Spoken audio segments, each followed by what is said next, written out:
Hey folks, how's it going? It's been a while since I got past the level 30 on the battle pass and I wanted to take a better look at it and its weapons before considering whether to actually buy it. It's not that expensive, it's just 10 bucks and it does come with a bit of useful stuff. Price-wise, it would be worth it for the Primogems and pools alone, being tied with the first purchase of the €32 pack as the second cheapest Primogems per money option after the Welkin Moon's Blessing. As for the rest of the materials, it's all just level up experience for either characters or weapons and quite a bit of Mora. The chests come with some skill leveling books which are actually really welcome as they can save you some resin from having to farm for them.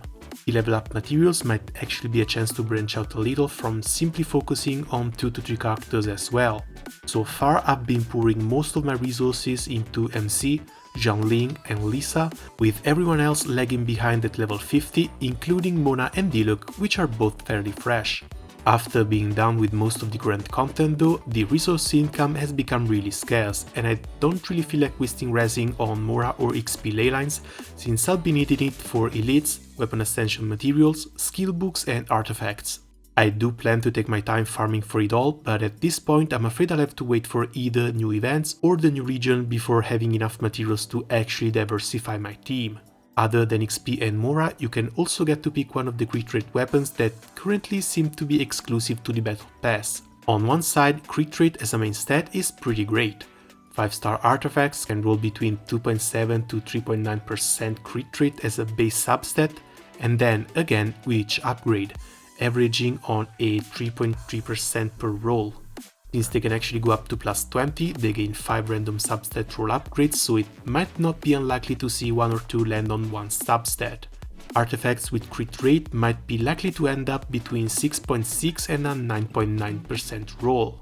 Most of these weapons will reach 25% crit rate at level 80, with the only exception being the spear, which is going to hit 33%. They're going to make it quite easy to slot in a crit damage circlet and have it help you output high damage more consistently. The crit is not all though, as they all have secondary abilities as well. Too bad that doesn't seem to be a way to refine these at the moment. Starting from the Black Sword, this comes with a 20% increase in damage for normal and charge attacks. That honestly sounds quite broken, but it's not all.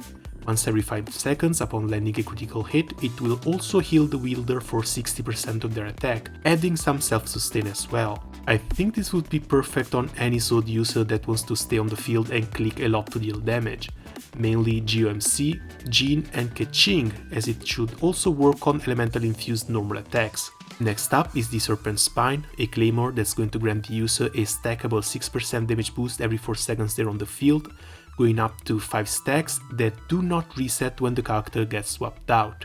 As a bit of counterweight to the massive 30% damage boost, the wielder will also take up to 50% more damage when hit, as well as lose one of these stacks from the weapon's buff. The damage buff from the weapon isn't even limited to normal and charge attacks, so it might actually be the best 4-star claymore around. It's probably going to work great on any claymore user as long as you can keep avoiding damage.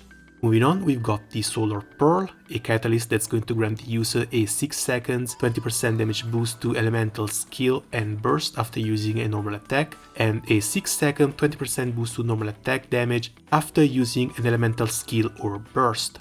The buff duration is a bit short though, and it looks like the only character that's not going to suffer from a 6 second downtime is Lisa, as long as you don't press her E.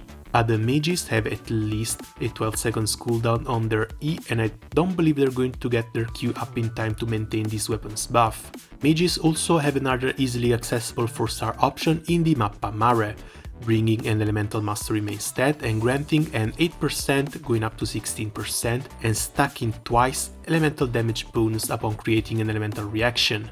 The Solar Pearl might be alright for Klee since she looks like she wants to stay on the field to toss bombs around, but I'm afraid that's about it. Next up is the Virulescent Bow, coming in with quite the interesting new skill. Upon hitting an enemy, it has a 50% chance to generate a cyclone that will last for 4 seconds and will pull enemies to its center while also dealing 40% of attack as damage to them every 0.5 seconds. Without refining, it has a 14 seconds cooldown, but it looks like a nice extra crowd control option. I've kind of set my eyes on it for Ember, since she's the only archer I'm currently using, and I think it might give her a bit more utility outside of world exploration and generating energy with her Exile set. The last weapon in the list is the Deathmatch Spear, which trades a bit of its base attack for more crit rate, starting at 8%. The spear brings a buff to its wielder based on the number of enemies around them. If it's 2 or more, it increases attack and defense by 16%. If it's a 1 vs 1 fight, it increases the attack by 24%. The problem here is that this is only a 16 or 24 increase of the character's base attack value, while there's the Crescent Pike right there in the crafting section that brings actual physical damage bonus if you're trying to build a DPS Xiangling. A level 70 Xiangling plus a level 70 Crescent Pike has a base attack of 603. If the deathmatch has the same attack value, it would only bring a 144 points increase in attack, which is still quite lower than a plus 16 4-star artifact, 34%.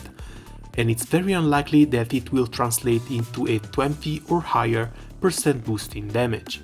In conclusion, I think the best possible weapon to get out of this would be the Claymore, with the sword being the second and the Catalyst third. The bow looks interesting, but there's other options out there, the Stringless, the Rust or the Favonius, which are actually refinable. And while it does bring a bit more crit, the spear is actually dead weight.